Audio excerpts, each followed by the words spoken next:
سلام سلام البنات، واش راكم؟ ان شاء الله تكونوا كامل بخير. في الفيديو تاع اليوم جبت لكم موضوع يهمكم بزاف، بصح قبل ما نبداو كالعاده ما تنساوش ديروا لي جيم هكا باش يتبارطاجا لا فيديو ويشوفوه ويستفادوا اكبر عدد من الناس. ديروا لي ابوني باش بالخف نلحق 100 مشترك. وهذا ما كان، خلونا نبداو. اليوم حبيت نهضر معاكم على موضوع خلاني نخمم بزاف في بعض الناس اللي نقابلوهم في القعدات والجماعات. النقاط اللي راح نقولهم لك اليوم راح يجاوبوك على هاد الأسئلة. علاش فلانة دمها ثقيل؟ علاش كي تهدر تحسي روحك مخنوقة وتبغي غير تسلكي روحك وتهربي؟ وعلاش الناس دايما يتحاشوها وما يعرضوهاش كي يديروا القعدة؟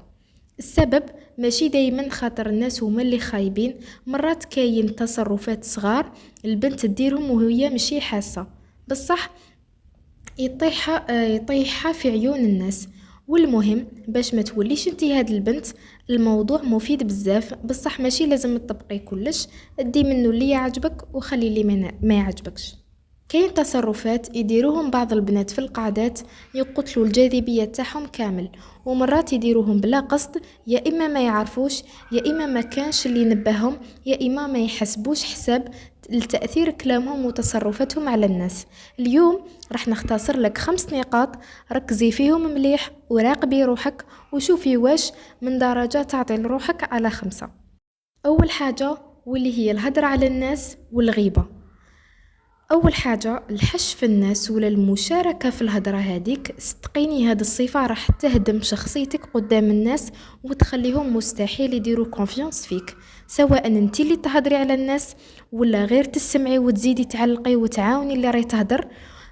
نفس الشيء كاين بنات كي تحبي تهضري معاهم لازم الهضره تاعهم ولا جماعتهم تكون على فلانه، يا إما على المشاهير، يا إما على صحابات، يا إما على صحاباتهم في الخدمة، يا إما على المدير، يا إما على دار راجلها، يا إما على راجلها، حتى اللي تخدم معاها وكامل وتهدر عليها. درك انت تخيلي هذا الشيء وش راه يدير لشخصيتك وحضورك.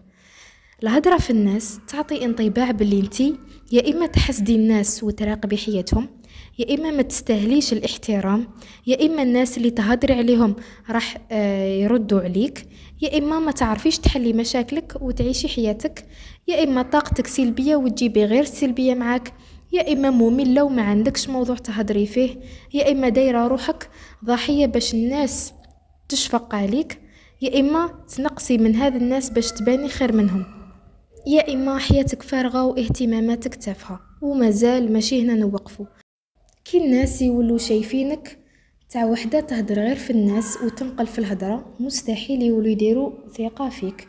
علاقتك تولي سطحية وقصيرة ومعمرة غير بالخيبات. علاش؟ لأنهم الناس بلا ما يحسوا يبعدوا عليك مع الوقت. تقدري ديري صداقات عميقة مع وحدة ما عندهاش غير الناس في فمها؟ أكيد لا. يخافوا منك ومن لسانك، يخافوا نهار تحوسي عليهم تخرجي أسرارهم وعيوبهم قدام الناس. تحبي يكون عندك حضور واحترام وهيبة في القعدة، ما تهدريش على حتى واحد بالسوء نهائيا، وما تشاركيش في اللي هذيك تكون تهدر. بصح كاين سؤال، اذا كانوا البنات اللي معاك يهضروا على وحده انتي واش ديري؟ تسكتي ولا تقولي لهم حرام وتبداي تعطي في الدروس، ولا تكوني ذكيه؟ انا نقول لك كوني ذكيه. مثلا صاحبتك تهضر على وحده تعرفيها وتقول لكم مثلا شفتي فلانه واش كانت لابسه في العيد، سمنت بزاف وكامل القعده هذيك وكانت قاعده عيك الصنم ما تهدر ما والو.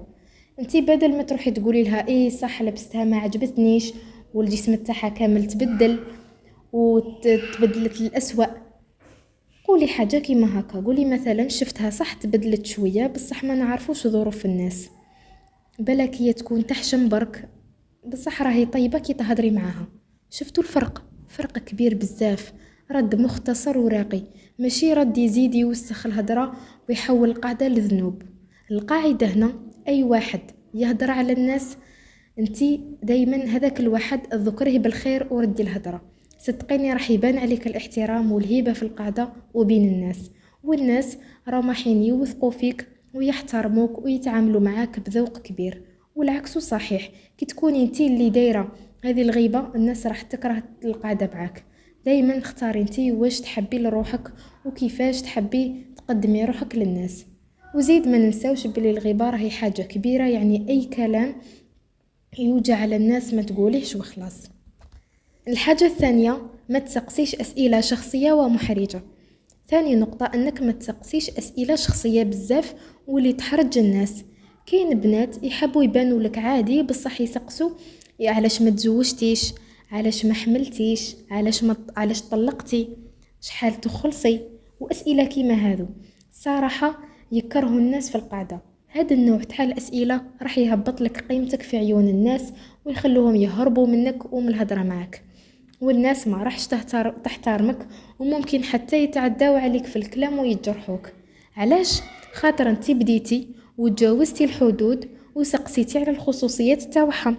لهذا انتبهي مليح، اي سؤال فيه فضول وتطفل واهتمام زايد بحياة الناس راح يخليهم يهربوا منك في ديك الدقيقة.